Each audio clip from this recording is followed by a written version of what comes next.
Well, good afternoon and welcome again to Doc Ontko's physics tutorials. I thank you for joining us this afternoon where we're going to talk about circular motion and how Newton's second law applies to circular motion. Okay, so we've learned up to this point that Newton has a second law and applies really nicely to things going in a straight line. And his second law is the sum of all the forces on an object are equal to the mass of that object times its acceleration, which is great. Okay, and we've applied that to blocks and buckets and all kinds of things, but things generally going in a straight path. But we know from real life that things don't always go in a straight path. Occasionally, more than occasionally, things go in a circular path, right? So I've got a little piece of a roll of tape here on the end of a string, and I'm going to take and I'm going to spin this around. What's the direction of the roll of tape? Well, the direction of the roll of tape is in a circular path. Now I can either make this go vertically or I can make it go horizontally, right? But either way, the direction of the motion is in a circular path. Now, what would happen, for example, if I let go of the string? Would the object continue to go in the circular path? No. All right, what would happen is the direction of the object after I let go of the string would be in a straight line, and it would be tangent to the circle where I let the object go last, right? So let me draw that. If this is the path of our roll of tape, and let's say it's up here somewhere, or down here, or here, or here, or here. Doesn't really matter where it is on the path. At any given time, its instantaneous velocity is what's called tangent to the path at that given point in time. So if I let go of the string, okay, and it happened to be right here, well, it's going to go off in that direction. If I let go and it's here, it's going to go off in that direction. Down here, it's going to go off in that direction.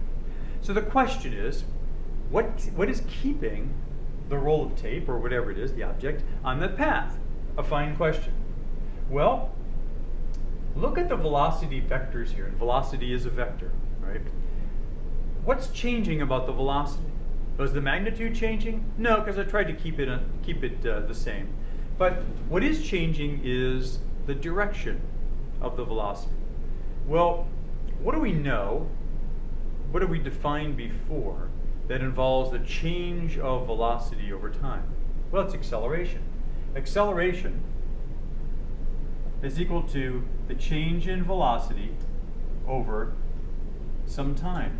Well, isn't a change in velocity a change in the direction of velocity? Doesn't that merit as being the change in velocity? Yes, it does, right?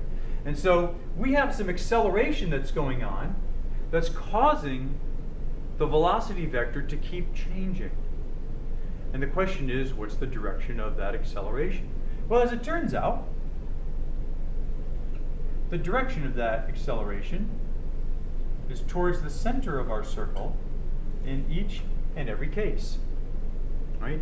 And so we have an acceleration that is pointed towards the center of the circle, and that acceleration can be defined as the velocity squared divided by the radius of the circle. That's our acceleration towards the center of the circle. Well, if we've got acceleration towards the center of the circle, we must also have a force towards the center of the circle, since our object has some mass. So we also have a force pointing into the center of the circle. Okay? And this force is known as a centripetal force.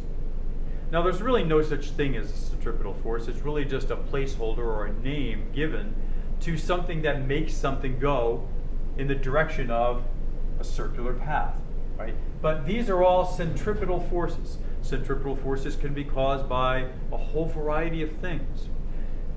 For the roll of tape at the end of the string, what was causing it to go in the direction of a circle? It would be the tension in the string.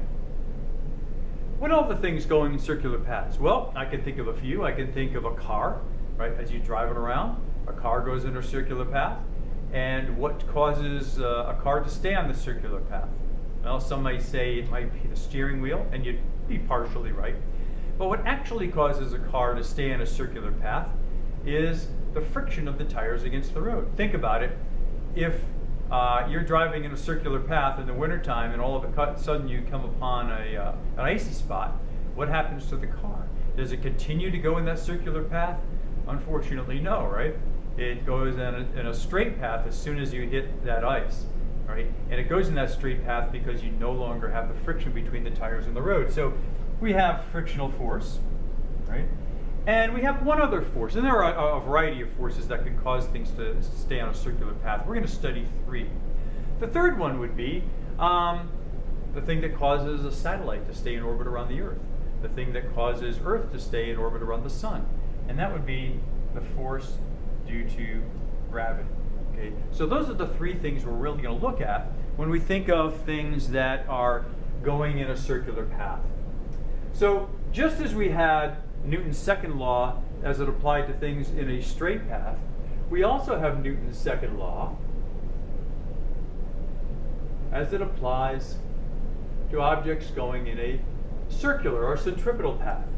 And it's the sum of the forces in the centripetal direction equal the mass of the object going in the circular path times the acceleration of that object towards the center of the circle. And that acceleration is the centripetal acceleration, and it's known as v squared divided by r, as I mentioned before. So we could rewrite this equation like this. The sum of the forces in the centripetal direction is equal to the mass of the object times v squared divided by r.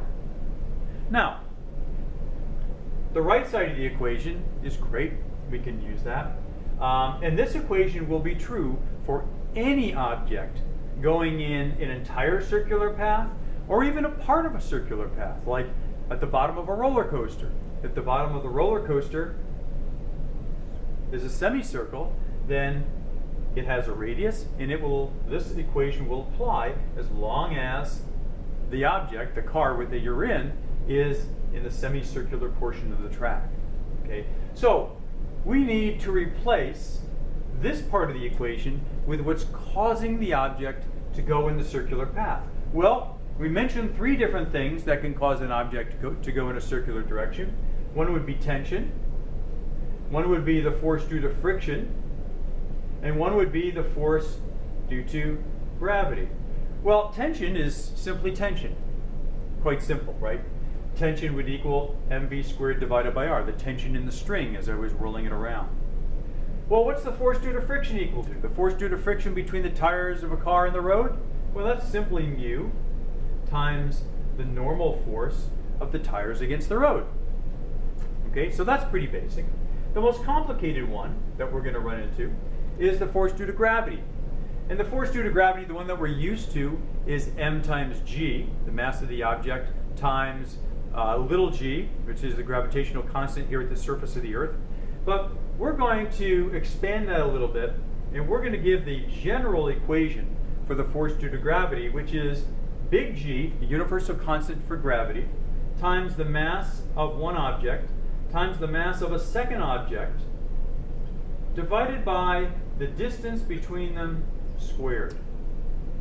Okay, so what we would need to do is, depending on the situation that we're in, we would replace the left side of this equation with either T, mu times the normal force, or big G times m1 times m2 divided by r squared. And we'd be able to solve the equation. Okay, but you have to replace this side with one of these. You can't leave it like this.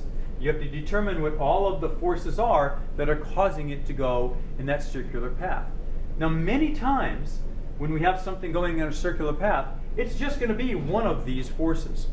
But there are instances where there's more than one centripetal pointing force that are causing it to go in the circular motion. If you look at the examples section that I have on the videos, you can see some of those examples.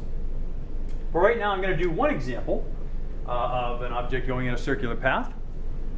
And so let me just erase this, if I may. Let's take the example of a car. Well, the car going in a circular path has mass, right? Mass of the car. It's got some value mu here, right? And we have some radius, r, that the car is going to be traveling in, and of course we have the velocity of the car. So if I want to solve this equation, it's basically going to be what's causing the object, which is the car, to stay in the circular path. It's going to be the force due to friction. So the sum of the forces in the centripetal direction,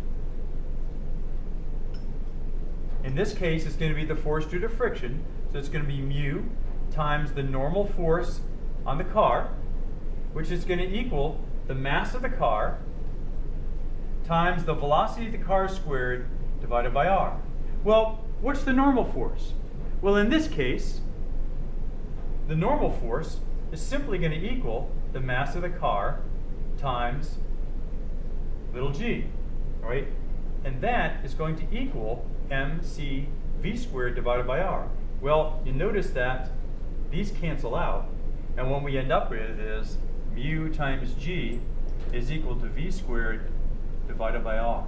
The mass means nothing when it comes to circular motion and figuring out possibly what mu would have to be between the tires in the car.